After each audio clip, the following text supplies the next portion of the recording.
You know how sometimes you stumble upon something that changes everything? That was me, rummaging through a dusty old box in the attic. I wasn't really looking for anything, just avoiding another awkward family dinner downstairs. That's when I found it, a letter from my dad, tucked away in a forgotten family album. My heart skipped a beat. Dad had been gone for over a decade, and finding something from him felt like a punch to the gut and a hug from the past all at once. I'm Ellis, by the way. I'm 28, a dental hygienist, and apparently the least important person in the Monroe Sawyer household. At least, that's how it feels most days.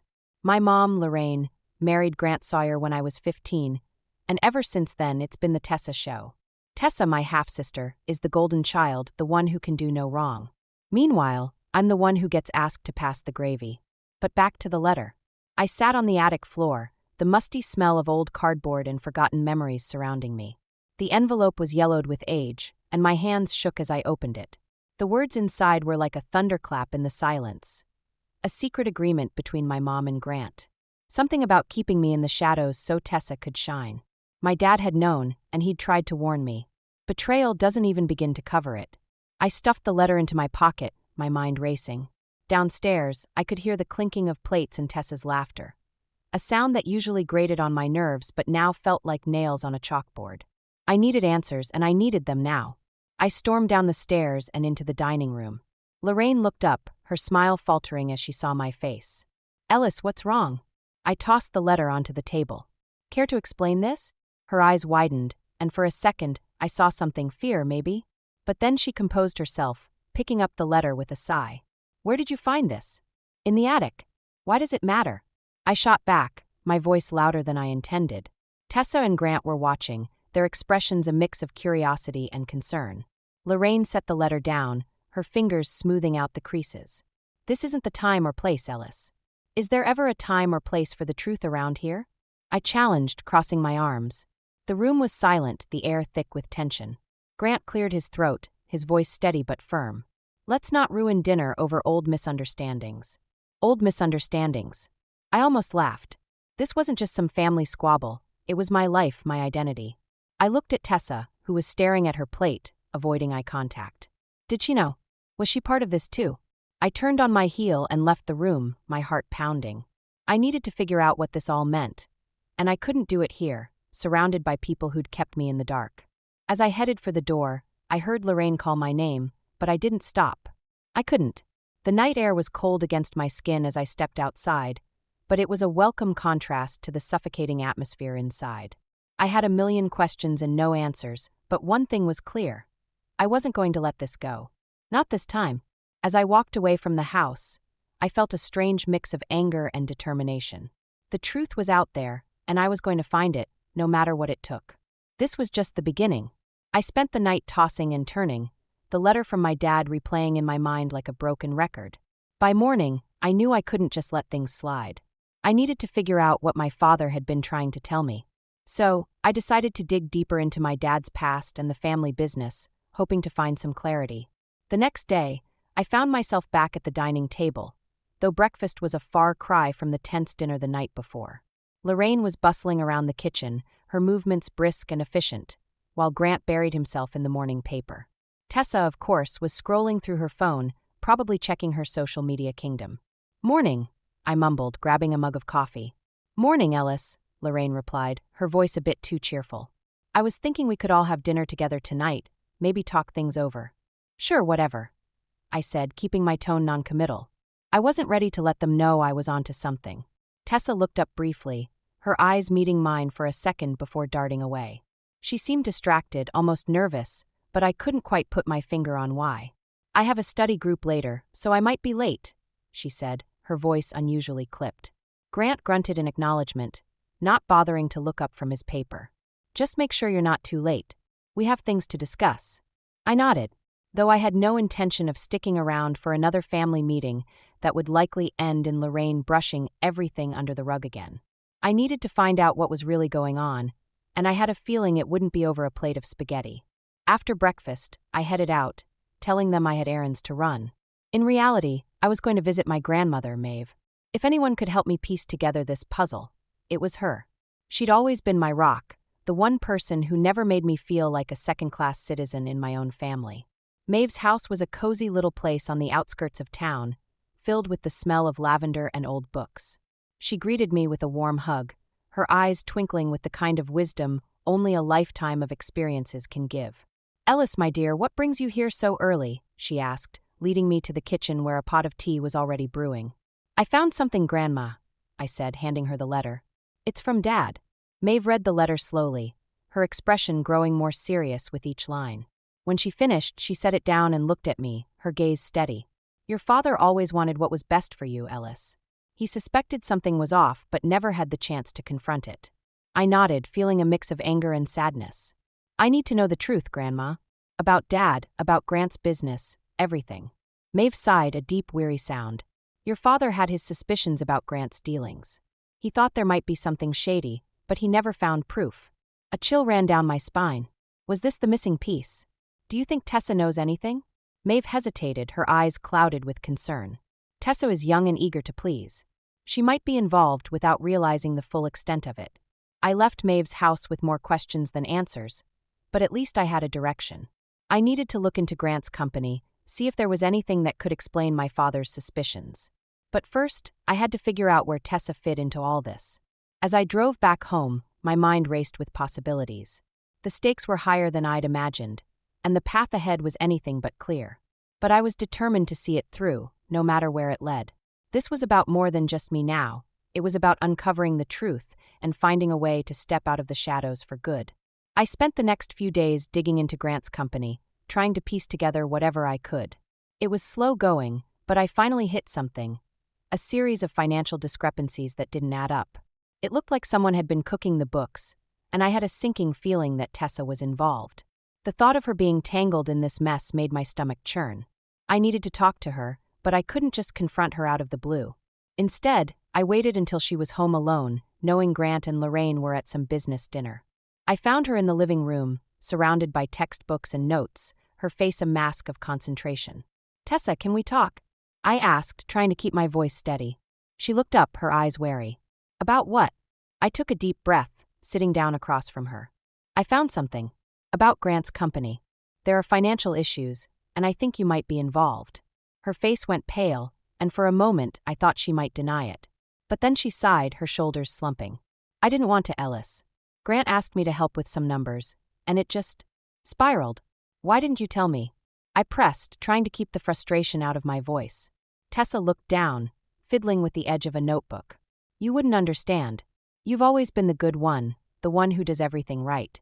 I just wanted to prove I could do something important." Her words stung, but they also revealed a vulnerability I hadn't seen before. "Tessa, this is serious. You could get into real trouble." "I know," she whispered, tears welling up in her eyes. "I'm scared, Ellis. I don't know how to fix it." I wanted to be angry, to tell her she should have thought of that before getting involved. But all I could see was my sister, terrified and trapped. "We'll figure it out," I said finally, reaching across the table to squeeze her hand. "But you have to be honest with me. No more secrets." Tessa nodded, a single tear slipping down her cheek. "Okay, I promise." Just as I was starting to feel like we might actually get somewhere, the front door slammed open. Grant stormed in, his face flushed with anger. "What's going on here?" he demanded, his eyes darting between the two of us. I stood up, my heart pounding. "We need to talk, Grant. About the company." His expression darkened, and I could practically feel the tension crackling in the air. "You stay out of this, Ellis. It's none of your business." "It is my business when my sister is involved," I shot back, my voice rising. Tessa stood up too, her voice trembling. "Grant, Enough," he barked, cutting her off. "Both of you, just stop." The room fell silent, the weight of his words hanging heavy between us. I could see Tessa trembling, her eyes wide with fear. This wasn't just about money anymore. It was about family, about trust, and all the things that had been broken along the way. I knew then that this was a turning point, a moment where I had to decide whether to stand up for what was right or let fear keep me silent. And as I looked at Tessa, I realized I couldn't let her face this alone. "We're not backing down, Grant," I said, my voice steady despite the chaos around me. "We're going to fix this, one way or another." His eyes narrowed, but I didn't flinch. For the first time in a long time, I felt a sense of purpose, a clarity that had been missing for far too long. This was about more than just revenge or justice. It was about finding a way forward for both me and Tessa. The tension in the house was palpable, like a storm waiting to break. Grant's outburst had left us all on edge, and I knew that things couldn't continue like this.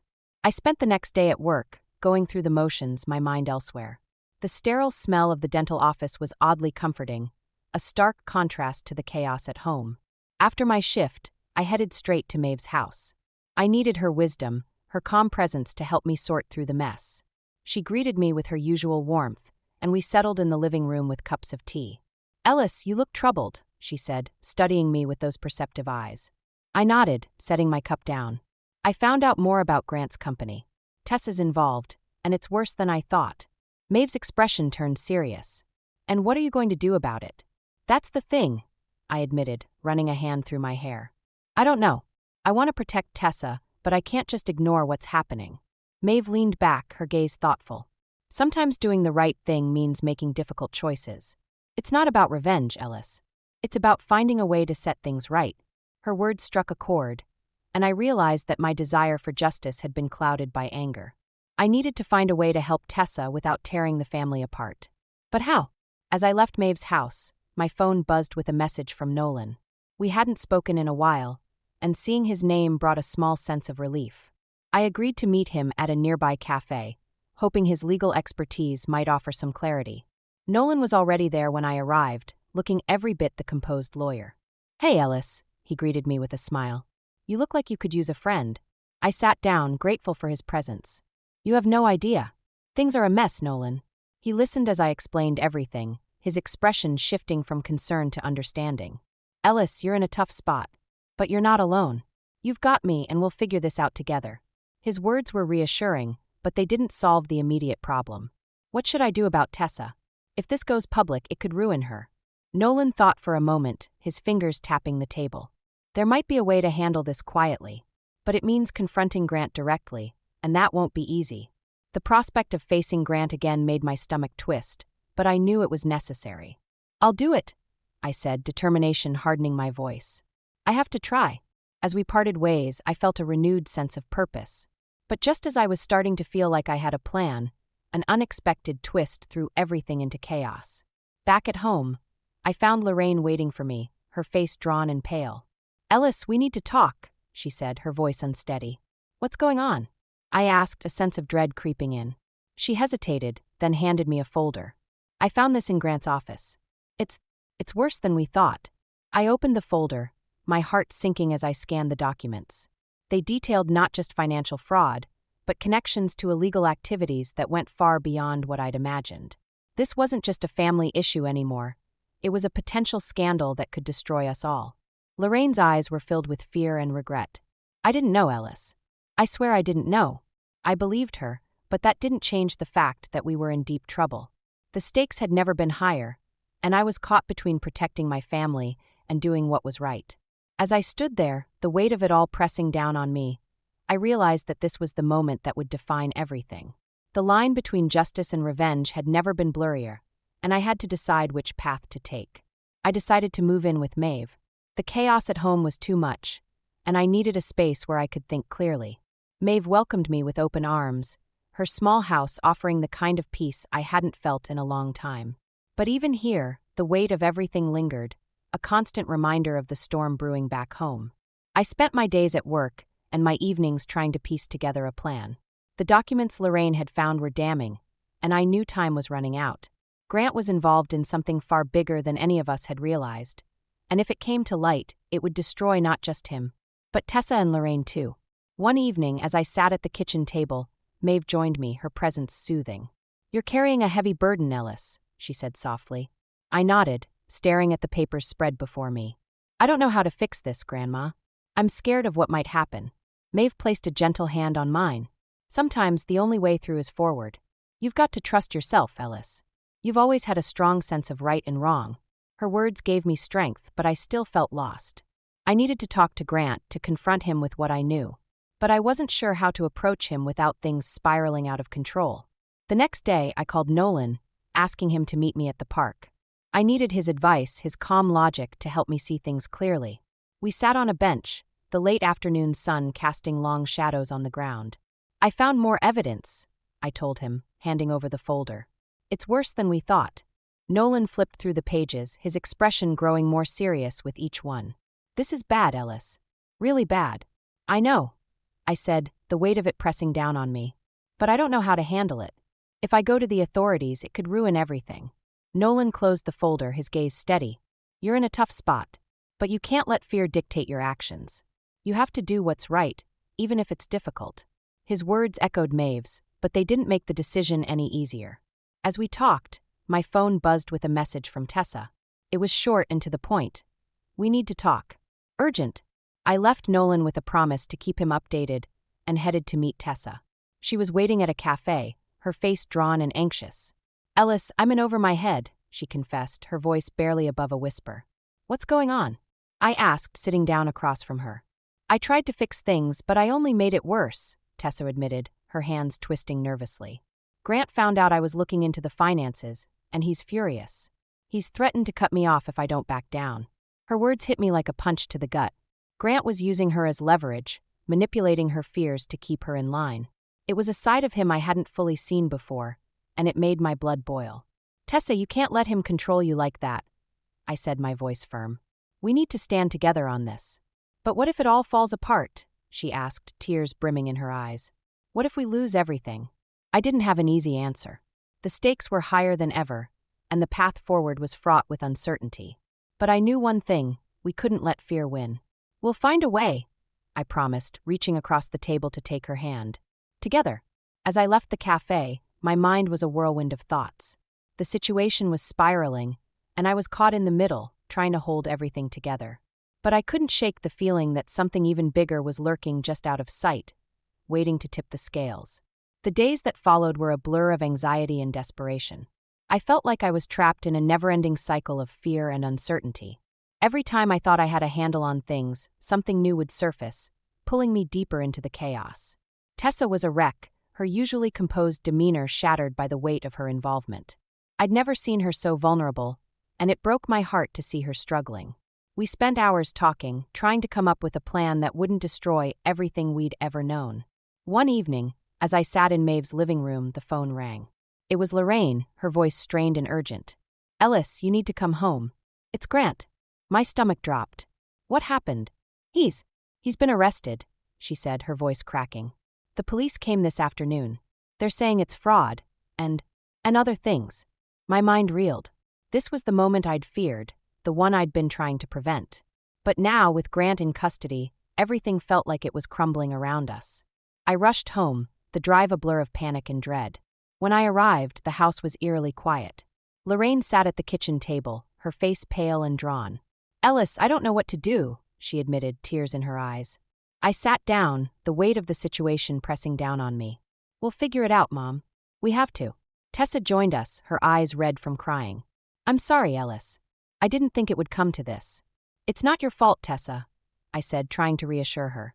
But deep down, I felt like I'd failed her, failed all of us. As we talked, the doorbell rang. It was Nolan, his expression serious but calm.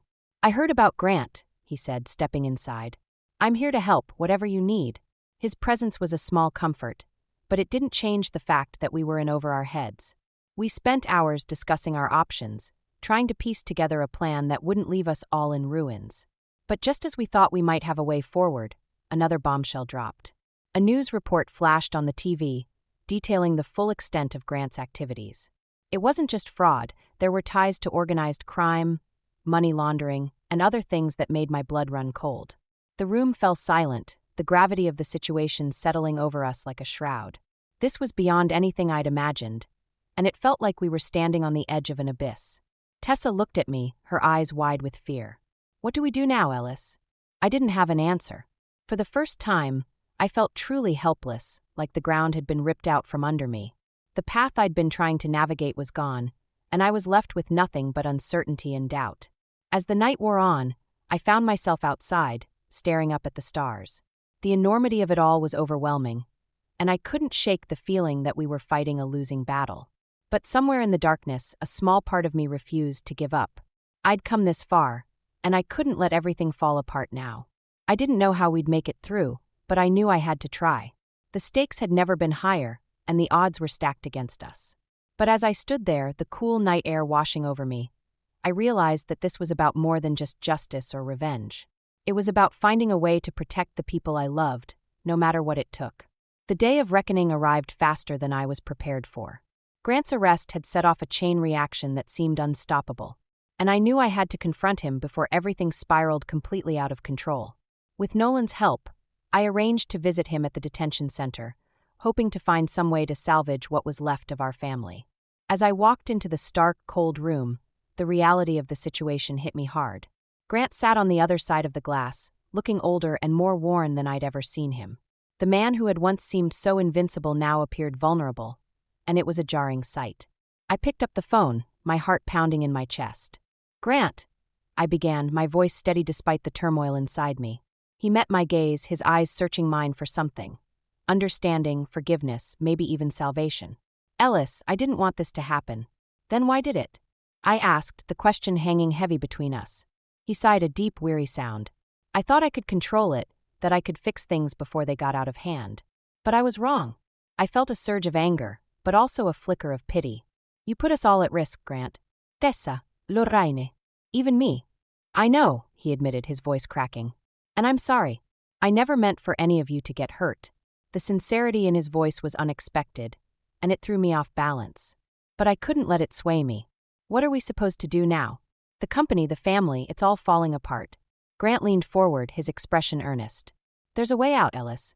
But it means coming clean, facing the consequences." The idea of exposing everything terrified me, but I knew he was right. We couldn't keep running from the truth. "And what about Tessa?" I pressed, my mind racing with possibilities. "She's stronger than you think," Grant said, a hint of pride in his voice. "But she needs you, Ellis. You're the one who can help her find her way." His words struck a chord, and I realized that despite everything, I still had a choice. I could let anger and revenge consume me, or I could choose a different path, one that offered a chance for healing and redemption. As we talked, a new understanding began to form between us. Grant wasn't just the antagonist in my story. He was a flawed human being who had made mistakes, just like the rest of us. And maybe, just maybe, there was a way to move forward. The conversation ended with a promise to work together, to find a way to rebuild what had been broken. It wouldn't be easy, but it was a start. As I left the detention center, I felt a strange mix of relief and apprehension. The path ahead was uncertain, but for the first time in a long time, I felt like we might actually have a chance. Back at Maeve's house, I found Lorraine waiting for me, her face lined with worry. "How did it go?" she asked, her voice tentative. I sat down beside her, the weight of the day settling over me. "It's going to be tough, but we'll get through it. Together." Lorraine nodded, a small smile breaking through her exhaustion. "I'm proud of you, Ellis. You've grown into an incredible woman." Her words warmed me, and I realized that despite the chaos, we were slowly finding our way back to each other. The journey wasn't over, but the road ahead seemed a little less daunting. As I sat there, surrounded by the people who mattered most, I knew that the themes of justice and revenge had taken on new meanings. It wasn't about retribution anymore. It was about finding a way to heal, to forgive, and to build something better from the ashes. The sun was setting as I stood outside the small building that would soon house my dental practice. It was a modest space, but to me it represented so much more than just a place to work. It was a symbol of independence, of carving out a life on my own terms. As I looked at the sign being installed above the door, I felt a sense of peace that had eluded me for so long. Lorraine and Tessa joined me, their faces reflecting a mixture of pride and relief. The past few months had been a whirlwind, but somehow we'd managed to come through it stronger. Grant was facing his consequences, but he had also taken steps to make amends, working with authorities to untangle the mess he'd created. It wasn't a perfect solution, but it was a start. "Looks great, Ellis," Tessa said, her voice filled with genuine admiration. "I'm so proud of you." "Thanks, Tess," I replied, squeezing her hand. "I couldn't have done it without you." Lorraine smiled, her eyes misty. "Your father would be so proud," she said softly, her words a balm to my soul. The three of us stood there, basking in the moment, the warmth of our renewed bond wrapping around us like a comforting embrace. We'd been through the fire, and while the scars remained, they were a testament to our resilience. Later, as we gathered at Maeve's house for dinner, I felt a profound sense of gratitude. Maeve's health had stabilized, and she was as sharp as ever, her presence a constant source of strength. Nolan was there too, his support unwavering throughout the ordeal. During dinner, Nolan leaned over and whispered, "I have something for you." He handed me a small envelope, his eyes twinkling with mischief. Curious, I opened it to find a letter from Maeve. It was a revelation that left me speechless. She had set aside a fund for me, a nest egg to help me start my practice and build a future. Her foresight and belief in me were overwhelming, and I felt tears prick my eyes. "Grandma, I don't know what to say," I managed, my voice choked with emotion. Maeve simply smiled, her gaze full of love. "You've always had the strength, Ellis. I just wanted to make sure you had the chance to use it." Her words echoed in my heart, a reminder of how far I'd come. The journey hadn't been easy, but it had taught me invaluable lessons about forgiveness, family, and the true meaning of justice. As the evening wore on, I found myself reflecting on the path that had led me here. The themes of revenge and protection had woven through my life, challenging me to grow and evolve. And while not everything was tied up neatly, there was a sense of closure, a feeling that I was exactly where I needed to be. As I sat surrounded by the people I loved, I realized that the most important battles are fought within ourselves. And sometimes, the greatest victory is simply finding the courage to let go and embrace the unknown. The future was uncertain, but for the first time, that didn't scare me. It excited me. There would be challenges ahead, but I knew I had the strength to face them. And with that knowledge, I was ready to begin this new chapter, confident in the person I had become.